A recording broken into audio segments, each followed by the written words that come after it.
Greetings everybody, Patty here. In this video, I'm going to go over Obamacare Architect, Americans Too Stupid to Understand.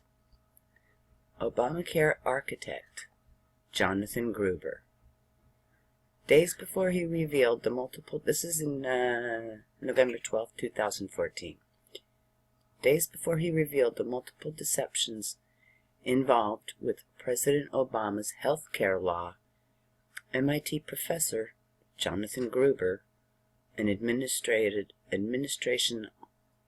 law advisor now, who helped craft the Affordable Care Act, again called the American people stupid. The new video of Gruber comes after he told MSNBC that his first public remarks about the stupidity of the American voter were inappropriate. But it seems that was not the only time Gruber called the American people stupid.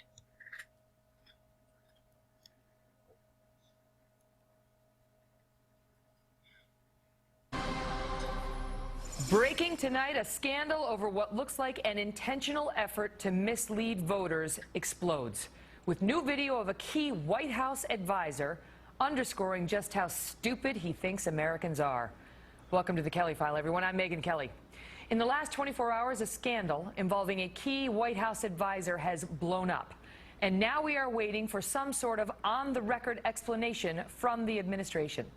It started when video surfaced yesterday of MIT economist Jonathan Gruber, one of the key architects of Obamacare, speaking at a healthcare forum last year, describing on camera the effort to hoodwink what he called stupid American voters.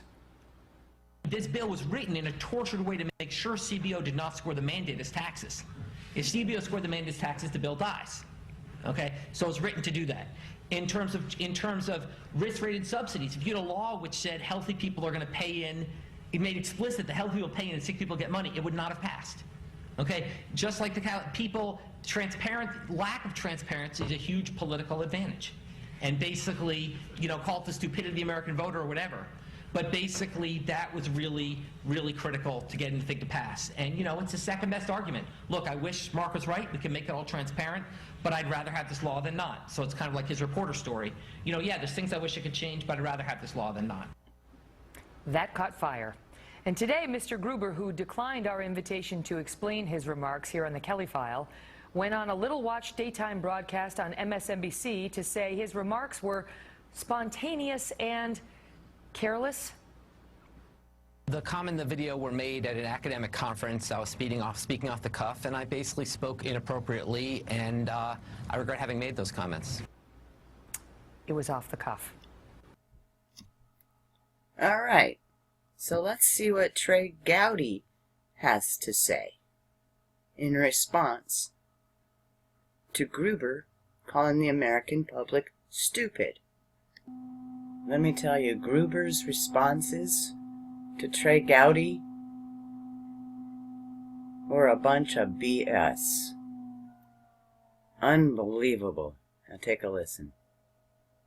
What do you mean when you said they proposed it and that passed because the American people are too stupid to understand the difference?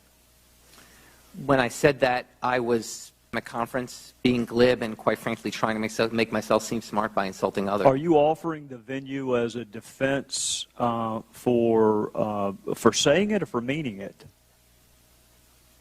I'm offering it as a defense for using inappropriate and hurtful and inexcusable language to express. Well, what did you mean by too stupid to understand the difference? Congressman, I didn't mean anything by it. Well, you said it. You had to admit it.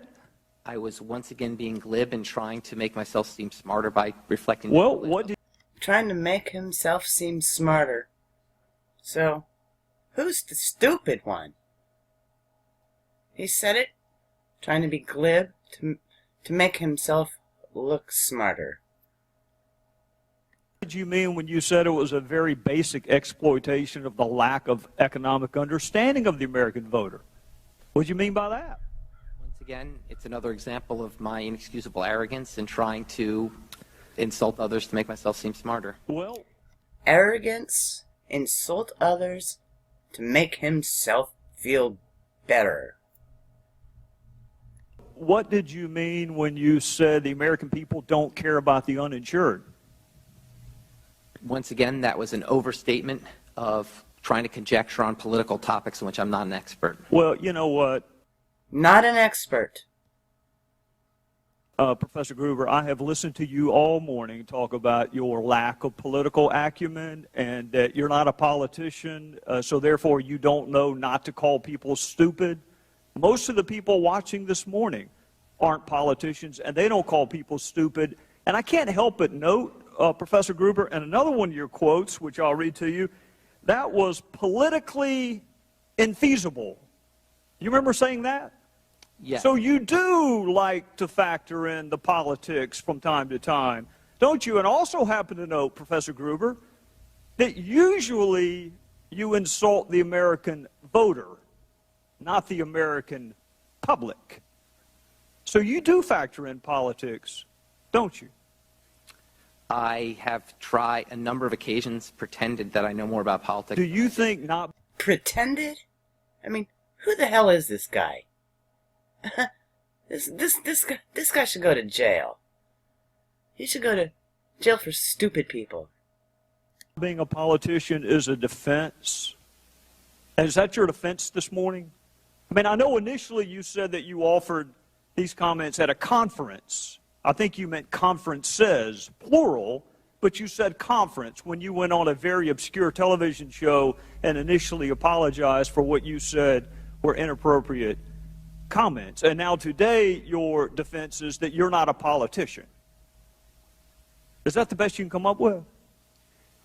The best I come up with is to really just apologize for an inexcusable. Well, but I want to know, I mean, the pervasiveness of your quotes is so much that it has to be more than that. It has to be more than just an episodic mistake that you made. Well, here, let me keep going. See if this helps you any. What did you mean when you said you wish that you had been able to be transparent, but you'd rather have the law than not? Once again, it was my trying to conjecture about a political process in which I'm not an expert. Not an expert. This guy comes up with no legitimate answers. Alright? Well, what did you mean when you said it was written in a tortured way to make sure the CBO didn't score the mandate as a tax? Once again, it was using inappropriate language to try to sound impressive about Once to my colleagues. Once You see again, a trend developing here, Professor Gruber? the trend is, yes, once again I misspoke in order to make myself look better. I don't understand the question. It's a lot of stupid quotes you've made. That's the trend. A lot of You see 'em? inexcusable quotes. Yeah. Right. And again, your defense is that you're not a politician. The lack of transparency is a huge political advantage. Well, what does a non-politician do in talking about political advantages? A non-politician is talking about political advantages to try to make himself seem smarter by conjecturing about something he doesn't really know. So See what he's saying? Every answer that he gives Mr. Gowdy is an apology because he said something stupid to make himself feel smarter. you're a professor at MIT and you're worried about not looking smart enough? Yes. Okay. Well, you succeeded if that was your goal. Now, I want to ask you, are you sorry? When did you realize that these comments were inappropriate? Because it took you about a year to apologize, so I'm trying to figure out if you realized sooner that they were inappropriate, or was it just the morning before you went on MSNBC that you realized that it was inappropriate? When did you realize that these comments are indefensible and inappropriate? I honestly didn't remember making them. You didn't remember calling your fellow citizens stupid, and you didn't remember saying that you're the only person who cares about the uninsured, that the rest of your fellow citizens don't give a damn about the uninsured? You don't remember saying that? I don't, because they were really glib and thoughtless comments that I made. Can you guys believe the shit coming out of this man's mouth? I mean, he can't even keep his story straight. Get him, Trey. Well, Professor Gruber, let me just tell you what it looks like from this vantage point. Is that you thought that they were really pithy and really funny until the video showed up. And then even then, it took you a little while to apologize. And what I'm struggling with is whether your apology is because you said it or because you meant it. Which are you apologizing for? Because you said it or because you meant it? I didn't mean it. I'm apologizing. All of these quotes that I just read you didn't mean a single one of them. Not a one. What I've said, Congressman, is that I was using glib, thoughtless, and really inexcusable language. You used them a lot. You used them a lot, Professor Gruber, which tends to undercut the notion that you were sorry for an episodic misstatement.